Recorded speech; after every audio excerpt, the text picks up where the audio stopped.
Welcome to MOTOTREK. I'm Dusty Wessels, professional motorcycle instructor with West 38 Moto. We know we can steer the motorcycle using the handlebars in the front wheel.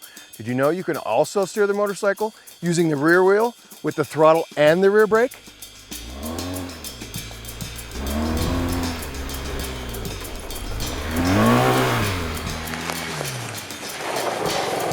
Steering with the rear wheel means you're using the rear wheel to steer the bike and change directions quickly when you're out on the trail. You're utilizing the throttle and the rear brake with very effective inputs and very timely inputs. So why would we use the rear wheel to steer the bike? Honestly, it's mostly camera worthy. However, you're getting really good control of your motorcycle. You're using your influence to move this bike under power or while you're braking. That's a really good thing to understand on your bike. There are two effective ways to steer the motorcycle using the rear wheel: throttle input and rear brake input. Using throttle input while braking traction, called a power slide, makes you look great on camera, but not a very practical way to steer with the rear. So when I teach this maneuver, I teach it in my intermediate or advanced classes. We teach it by starting out with finding a low traction environment. The road surface needs to be consistently low traction. Hard packed dirt with marble or pea-sized rocks, wide enough so two vehicles could pass, and a bailout point. The first step is to be comfortable initiating a turn. This is different than cornering at speed. We're not using our weight to shift all the way outside. We're not cornering slow, we're not cornering long, and we're not cornering sharp. These are subtle movements. Turn initiation is basically, if I'm going to take a right turn, I'm going to push on the handlebar and I'm going to put pressure and push on the inside peg. I only need to push so much so that I start to lean the motorcycle. As soon as the motorcycle starts to lean, the contact patch on the tire decreases, which allows the rear wheel to spin easier. Only a small amount of handlebar influence is required when steering. We don't want to go too far.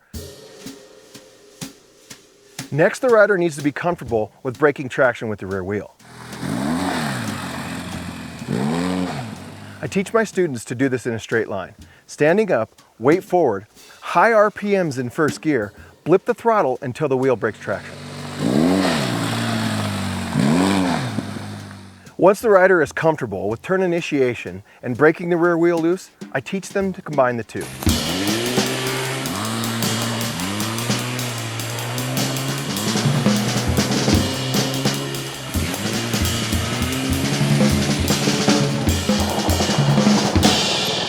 Braking traction to steer with the rear wheel using the rear brake is much more practical than using the throttle because you have more control over your momentum and your direction. The first thing a rider needs to understand is what determines the direction the rear wheel is going to go, the grade of the road and your influence. The second thing a rider needs to understand is target fixation. If your plan is to stop, focus on the point you want to stop at. If your plan is to continue to go, lift your eyes up before you make that stop.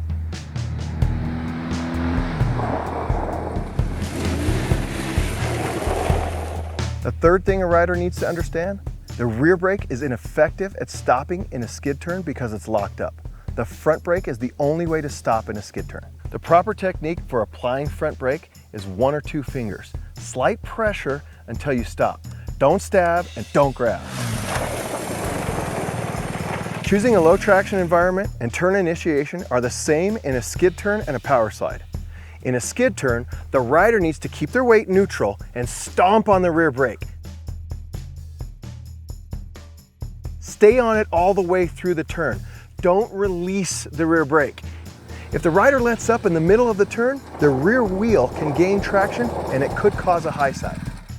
The two places I like to do this in is on a flat ground 90-degree turn and down a hill 90-degree turn. Using the rear brake down a hill is very effective, probably the most effective place to steer with the rear.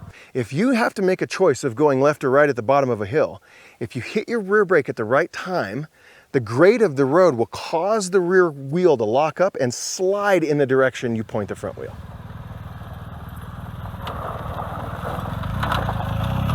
Timing of the rear brake is critical. If a rider hits the brake too soon, they won't make the corner. If the rider hits the brake too late, they'll overshoot the corner. In a skid turn or a power slide, different tires will react differently.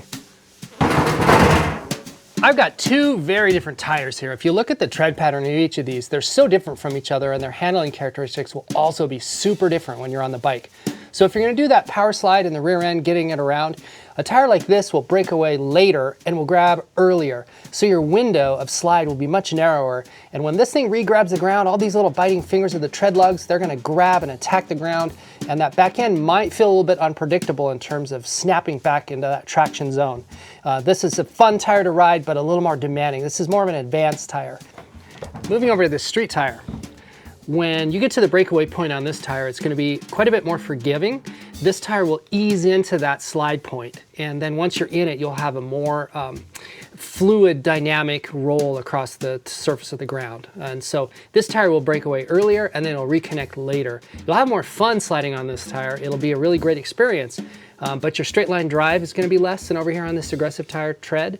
And this tire will give you that more fluid experience as you're trying to do that slide. So if you're going to set up a bike just for the sole purpose of doing power sliding, this is the tire you get. Most guys, we're going to be riding somewhere in the middle, and that means that the slide characteristics of our tire are going to be somewhere balanced in between these two extreme points.